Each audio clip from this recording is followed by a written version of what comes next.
Why is lead poisoning considered a serious public health concern in the country?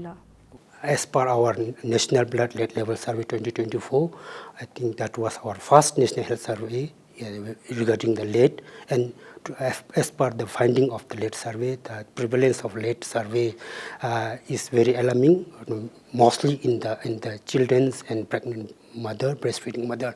And this lead is very toxic to children since their, I think, development stage, and I think they consume, I think, observe 5 times more than the normal adults. So therefore, the lead is very concerned. Now, regarding policies, what existing policy gaps are hindering effective nationwide action against lead poisoning? I think lead is a very new emerging issues in our country, and so far there is no existing policies or any other regulations in terms of lead. So now it's just as a beginning of the Ministry of Health is taking place, so that we wanted to build even the national regulatory frameworks and even the national strategy in terms of lead poisoning prevention in the country. So therefore, this is one of the, despite that we have a high prevalence of lead in the country, we don't have the national strategy to how to do the interventions. So that is one of the challenges that we are having at the moment. If so, what comprehensive strategies are being planned to prevent and to reduce lead-related health risk in the country?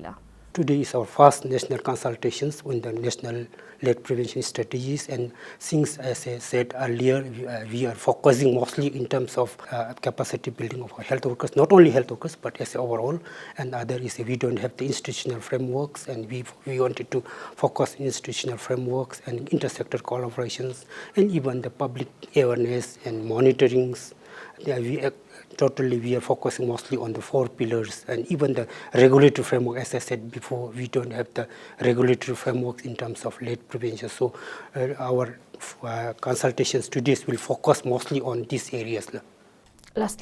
And now when you talk about monitoring in everything, how will the ministry ensure that these strategies that we're building right now is successfully implemented, closely monitored, and strictly enforced? Although the Ministry of Health is leading the strategy developments, I think this is not only for the health sector alone. I think all the multi-sector agencies and other task force has to come in, and they should take the ownership in terms of respective agency where, for example, if they have a regulatory framework, the ministry that are responsible for regulatory, they have to take care, and so that we will, I think, enforce, and we will have a system in future so that to monitor whether we are moving as per the national strategy plan and actions in the long run. When you talk about the multi-sectoral approach, what kind of approach are we talking about in order to address this lead-related issue?